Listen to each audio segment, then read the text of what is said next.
नमस्कार बच्चों। कल लघु व्याकरण में हमने विलोम, एकार्थक शब्द और श्रुतिसम भिन्नार्थक शब्द पढ़े थे और आज हम पढ़ेंगे पर्यायवाची शब्द। क्या पढ़ेंगे? पर्यायवाची शब्द। ये देखो, ये चित्र में देखिए, शेर को देखो क्या क्या नाम दिए गए हैं। पर्यायवाची शेर को हम क्या क्या बोलते हैं? शेर, वनराज, सिंह, नाहर। दूसरा इधर पेड़ देखिए, तरु, पादप, वृक्ष, पेड़। लगभग समान अर्थ प्रकट करने वाले शब्द पर्यायवाची शब्द कहलाते हैं। समान अर्थ जिनका मीनिंग वही हो, सेम हो। किसी एक के ही अनेक नाम हो गए वो, किसी एक के ही और नाम, उनको क्या क्या बोल सकते हैं हम? शेर को क्या क्या बोल सकते हैं? वनराज, सिंह, नाहर, शेर। ऐसे ही पेड़ को बोल सकते हैं पादप, तरु, वृक्ष, पेड़। तो ये पेड़ के ही नाम हैं। लगभग समान अर्थ प्रकट करने वाले, उनका एक ही अर्थ हो, एक जैसा अर्थ हो, समान अर्थ, एक जैसा अर्थ प्रकट करने वाले शब्द पर्यायवाची शब्द कहलाते हैं। सीधे शब्दों में आप ये पहचान रखेंगे कि उसी के और नाम हैं ये, उस एक ही अर्थ वाले के और समान अर्थ वाले शब्द। पर्यायवाची शब्दों के अर्थ मिलते जुलते होते हैं, लेकिन पूर्णतः एक समान नहीं हो सकते। मिलते जुलते होते हैं लेकिन एक समान नहीं हो सकते।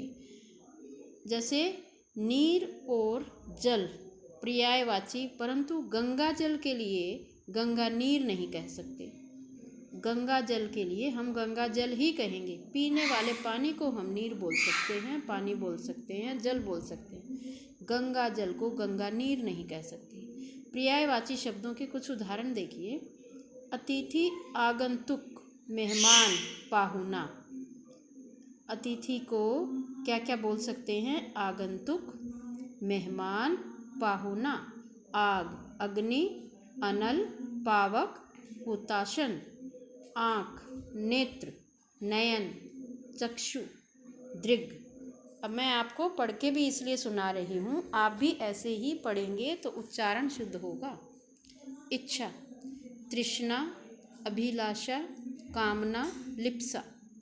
कामदेव, मनोज, मदन, रतिपति, अनंग। अनुस्वार का ध्यान रखना है, अनंग, न के ऊपर अनुस्वार है। गणेश, विनायक, गणपति, गजानन, एक दंत।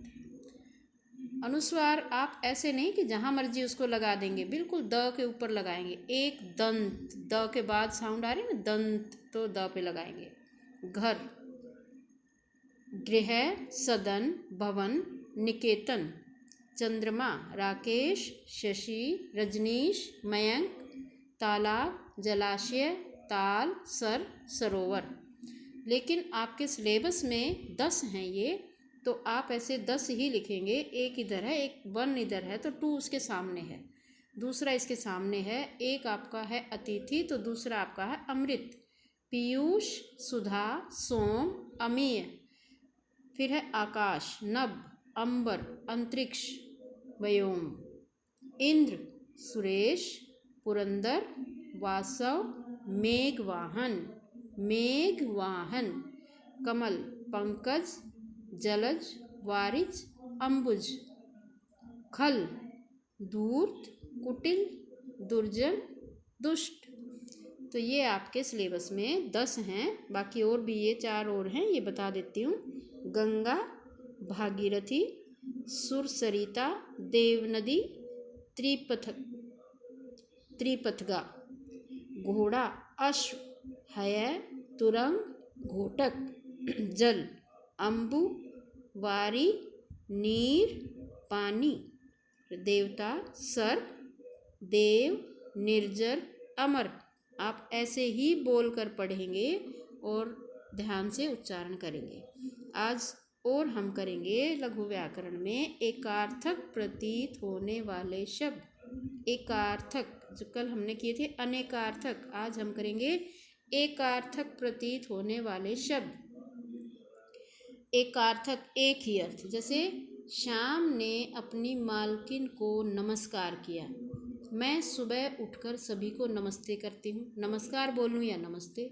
छात्रों ने गुरुजी को प्रणाम किया, प्रणाम भी बोल देते हैं।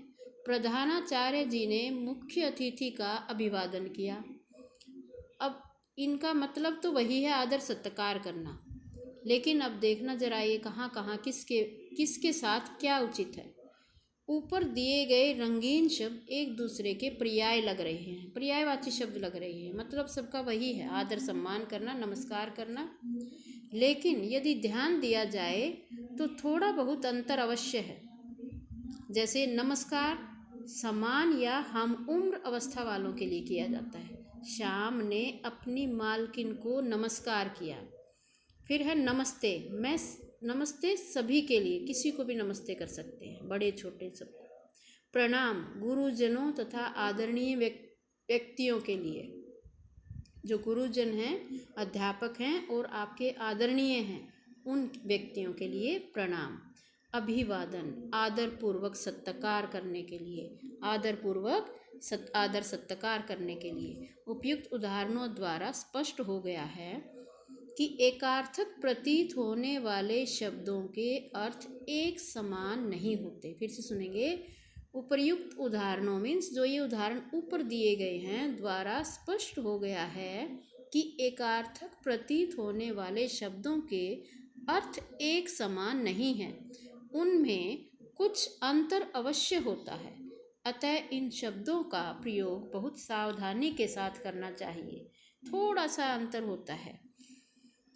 ऐसे शब्द जो प्रायः मिलते जुलते अर्थ वाले लगते हैं, देखने में हमें एक जैसा समान अर्थ देते हैं वो, परंतु उनके अर्थ में थोड़ा सा अंतर अवश्य होता है, उन्हें एकार्थक शब्द कहते हैं। थोड़ा सा अंतर। कुछ एकार्थक प्रतीत होने वाले शब्दों के उदाहरण उनके अर्थ एवं प्रयोग सहित दिए जा रहे हैं। जैसे सुनिए आप। अस्त्र जो हथियार हाथ से फेंक कर चलाया जाए, जैसे बाण हाथ से फेंक कर चलाया जाए। अर्जुन के पास अनेक दिव्य अस्त्र थे। इसके बाद है शस्त्र। आजकल महाभारत जब आप देखते हैं तो बाण, ये अर्जुन के पास बहुत सारे दिव्य अस्त्र थे, अस्त्र हाथ से फेंक कर चलाने वाले थे, हथियार। अब शस्त्र जो हाथ से पकड़कर चलाया जाए, जैसे तलवार, गदा आदि। कर्ण शस्त्र विद्या में निपुण थे, कर्ण शस्त्र विद्या में निपुण थे। अभिमान अपनी योग्यता के कारण स्वयं को श्रेष्ठ समझना। अभिमान अपनी योग्यता के कारण, योग्य है अगर आप में गुण हैं, के कारण स्वयं को श्रेष्ठ समझना। हमें अपनी संस्कृति पर अभिमान है, अपनी संस्कृति पर, जो हमारी भारतीय संस्कृति है उस पर। अहंकार घमंड वो अभिमान है, और ये अहंकार, रावण को अपनी शक्ति पर अहंकार था। अहंकार इसका नेगेटिव में आ गया है, नेगेटिव सेंस में। रावण को अपनी शक्ति पर अहंकार था, और हम बोलते हैं हमें कभी अहंकार नहीं करना चाहिए। अवस्था स्थिति गरीबी के कारण रमा को छोटी अवस्था से ही पढ़ाई छोड़कर काम करना पड़ा। छोटी अवस्था में छोटी आयु में ही। आयु उम्र 5 वर्ष से कम आयु के बच्चों पर पढ़ाई का बोझ नहीं डालना चाहिए। देखो माइनर सा इसमें थोड़ा सा अंतर है, ये स्थिति और वो उम्र, आयु उम्र के लिए और ये स्थिति के लिए। अनुमति किसी कार्य के लिए सहमति देना। मेरे पिताजी ने मुझे मित्रों के साथ भ्रमण पर जाने की अनुमति दे दी। और दूसरा है आज्ञा, बड़ों के द्वारा छोटों को कुछ करने को कहना। हमें बड़ों की आज्ञा का पालन करना चाहिए। आदेश अधिकारी द्वारा अपने कर्मचारी को निर्देश देना, उसे आदेश कहते हैं कि ये दरवाज़ा बंद करो, ये बैल लेकर आओ, वो न्यूज़पेपर उठा कर लाओ, ये है आदेश। विद्यालय के प्रधानाचार्य ने रामदीन को सफाई करने का आदेश दिया। और आज्ञा बड़ों के द्वारा छोटों को कुछ करने को कहना। हमें बड़ों की आज्ञा का पालन करना चाहिए, कि हमारे बड़े जो कहते हैं उनकी बात माननी चाहिए। इन तीनों में अनुमति, जैसे परमिशन बोलते हैं, आज्ञा और आदेश, इनमें माइनर सा डिफरेंस है, ध्यान से देखेंगे। अब आपका एक और है सिलेबस में, 5वां, उसे भी पढ़ेंगे अभी। अभ्यास, मानसिक श्रम। अभ्यास, मानसिक श्रम।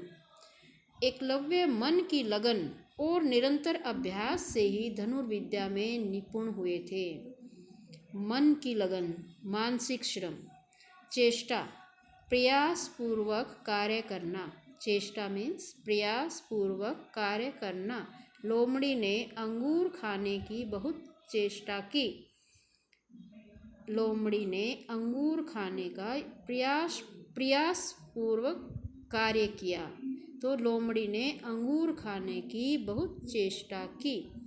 6 भी देख लेंगे आप। अपराध, कानून का उल्लंघन और पाप, नैतिक एवं धार्मिक नियम तोड़ना।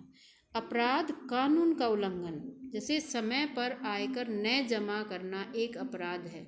अब जैसे आजकल ये लॉकडाउन लगा हुआ है और इसका उल्लंघन करते हैं, वो एक अपराध है अगर बाहर निकलते हैं तो।